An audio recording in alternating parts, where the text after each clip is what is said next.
Hi guys, welcome back to our channel. So, ano bang meron tayo ngayon? Ngayon ay 5:59 AM at tayo ay mag-story time. Siguro naman nakita nyo na sa title kung tungkol saan itong vlog natin ngayon. Tungkol sa nila. Sa pagiging homeowner after 5 years sa pagiging mag-asawa. Okay, so where do we start? Siguro history. History. So 10 years ago. So 2015 nung naging kami. Then I think same year naging broker din siya. Parang 1 month pala atang kami nun nung nag-exam siya for real estate. Pero very unplanned. Ayan, so ano bang context nun? Ayun kasi nga, parang gusto ko lang madagdagan yung ID. Tapos, nung time na yun, yung pagka nag-exam ka ng broker, hindi mo pa kailangan ng 4-year course. Any course na 4 years, tapos kailangan mo lang ng seminar. Yan, tapos yung kasi yung tita ko is nag-agent. So, sabi ni Papa, try ko. Tapos gagamitin daw nila yung lisensya ko sa agency nila. Ayan. So, 2017, 2 years after, nag-propose siya. Second anniversary namin. Tapos, yun na din yung nag-try siya mag-benta-benta on his own. Parang na siya, accredit. Kasi parang naisip ko, propose na ako, kailangan kong magkaroon ng pangkasal. So, tinry ko magbenta. Tapos, fortunately, parang yung year na rin na yun, nakabenta kami. Parang doon na medyo nakakuha ng mga clients. Yan. So, thank you po kung nanonood man kayo. Kung sino man yung mga yan. So, fast forward, year 2018. So, yun nga, dahil nakabenta na, tapos nakalipat na ng trabaho, nag-decide kami na kumuha na ng bahay. So, ito yung sa Carmona. So, isa siya sa mga binibenta namin noon. Sobrang, siya, in demand siya. So, Pre-selling siya. pre-selling, pero in demand talaga siya, nakakaubusan. So, maganda naman yung community niya. Tapos, sobrang laki rin nung subdivision na yun. So, ayun. Doon kami nakakuha. Ano lang siya, maliit. Bungalow na loft type na corner lot yung nakuha namin. Tuloy-tuloy din naman yung pagbebenta namin nun hanggang makaipon kami. So, most of our clients dun sa property na yun.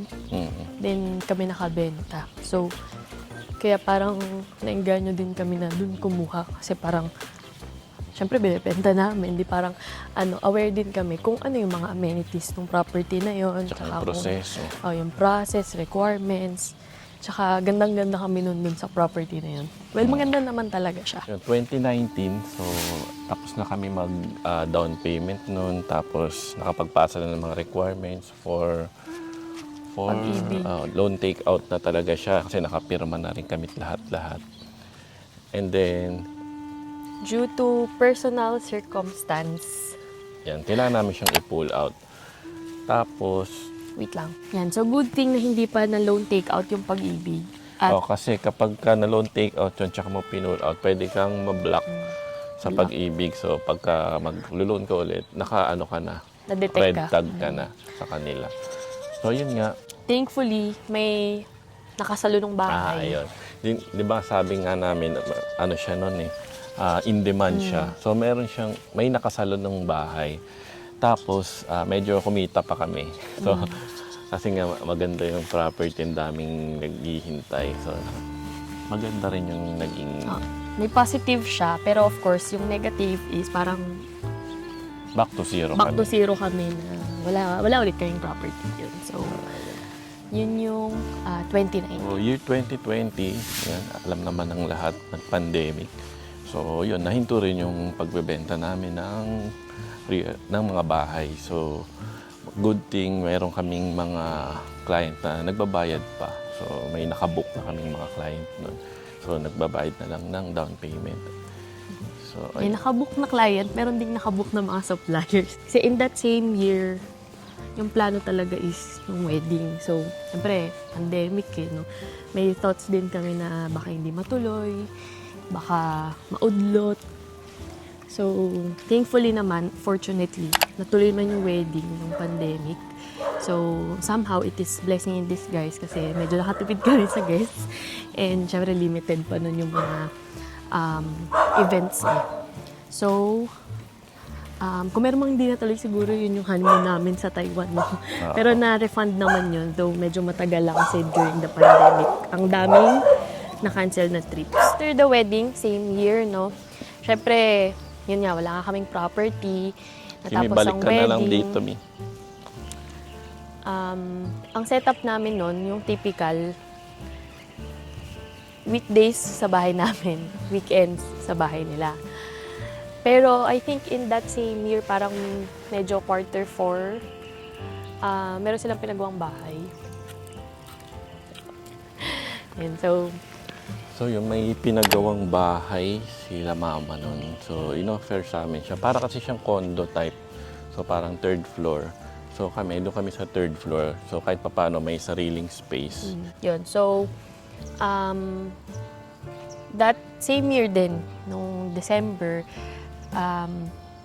na buntis ako nun. So, parang sabay-sabay bago mag-end yung 2020, nakalipat kami ng bahay, buntis ako. So, parang okay na yung, parang, hindi man siya planado, pero somehow, may direction kami. Yun yung nasa isip namin nung time na yun. So, ayun, sabi ko na buntis tayo ng 2020. Then, 2021, of course, yun yung nanganak ako. Then, nandun pa rin kami sa house na yun. So, as mentioned, para siyang condo style, yun nga. Though may sarili kaming space, pero kasama namin yung parents niya. Tapos, syempre, dahil dumami kami, naging 3 kami. So, doon kami parang bumuo ng mga unang memories yon doon. So, ano lang talaga siya, para siya talagang condo in terms of studio type din talaga siya. Though may loft siya, pero kasi nung nabuntis ako at nanganak, parang ang dalang naming gamitin yung loft na yun para kasing kinonsider namin siya as bedroom sana. Pero nung nanganak ako, syempre, kailangan yung mga gamit ng baby, laging madaling hugutin, madaling kunin. So, naging parang cabinet na lang namin yun. Anyway. Ayan. So, year 2022, medyo may herd immunity na tayo. May mga vaccine na. So, medyo nagdo-normalize na ang mga bagay-bagay. Then, parang slowly, doon na rin bumabalik yung sa real estate. Pero kapag may nagtatanong lang or may nag-i-inquire. So, yun nga. So, nag-inquire yung isang kabatch ko sa college. Then, siyempre, pinuntahan ko. Chinek ko yung lugar. And then, parang nagpa-accredit ako ng kinabukasan. Tapos, siyempre, inikot namin tong subdivision. So, sa mga dates, siya na. So usually kasi kapag may nag-i-inquire sa kanya, tsaka lang siya nagpapa-accredit. Kasi nga medyo hindi siya active talaga sa mga properties accreditation. So since nga may nag-inquire, so nagpa-accredit siya kasi nga potential buyer yun. Tapos during that time pala, ang minamarket kasi noon yung mga townhouse na tapos may phase 1 tsaka phase 2. Yung phase 1 sold out na siya. Tapos sa phase 2, ayun, meron na lang daw isa. Oo. So, ayun, March 20, pumunta kami, pero hindi kami nakababa talaga para maano yung mga amenities. Pero nakita namin yung mga model house. So, yun nga, dahil may lukso ng dugo, kinabukasan, March 21, nagpa-reserve na siya. So, through the sales coordinator, kasi since siya rin naman yung broker namin, kasi nagpa-accredit na siya. Yun. So, yung DP nun is 32 months. So, ano siya, mas mahaba compared dun sa nauna naming nabili. So, almost 3 years din. So, kinaya naman. Then, kasi mas mahabang down payment period, maliit lang yung down payment mo. Tsaka hindi rin naman kami masyado nagmamadali nun. Kaya, so, pasok rin chill sa lang. budget. Then, same year, yun na rin yung first move out namin as family of 3. So, yun, as mentioned kanina, no, doon kami nakatira sa condo type, 3rd floor. Then, nagka-baby nga. So, we really needed to move out kasi nung nag 1-year-old na si Jada, syempre, doon na yung nag-aaral na maglakad. Then, medyo malikot na. So, Tsaka pag month-end closing, hinihiram namin si Mami doon, mahirapan na siya mag-akyat Manaog. So, yun din yung isang reason. yeah. Pero, rental lang yun, ha? So, yung ano yun, yung bahay na yun, hindi talaga siya pinaparent nila, Chay. So, thank you kala Chay, kila Tita Irene, Tito Jeric. So, during that time, parang sabi ko kay Chay, kung baka sakali maisip na iparent, baka pwedeng kami mag-rent. So, fortunately, yun, napagbigyan naman kami, and then we've been there for 3 years din. So, halos sabay na sabay, kasi nung pagkabili namin, pagka-reserve namin ng bahay, then almost 3 years to pay din yung reservation, nandun din kami nakastay. And fast forward to this year, ayan. So, this year, natapos yung down payment ng bahay, processing ng pag-ibig, and then start ng construction ng bahay. So, pwede mo ikwento kung kailan ba nagsa-start yung construction ng bahay. Kasi dun sa unang property na avail namin, parang magsa-start lang yung construction after down payment. Hindi. Kasi nga, yun kasi sobrang pre-selling nung una.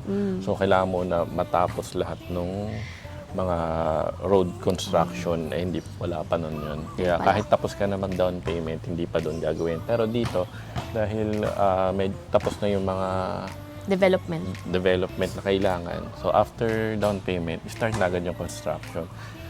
So, ayan. Yung construction, ayun yung next video, yung construction update. So, sana panoorin nyo. Yun. So, mga susunod na vlog yan. So, watch out nyo yung mga series na ilalabas pa namin about us being homeowner. And then, samahan nyo kami sa journey, bagong journey na ito. So, ayun. Actually, yun lang naman yung quick story time namin. Then, malamang yung next update namin is construction update na. No? So, sana abangan ninyo. And, salamat sa panonood. Don't forget to like, comment, and subscribe. Bye! Sige. Huwag naman pala eh. One take lang pala. Bye.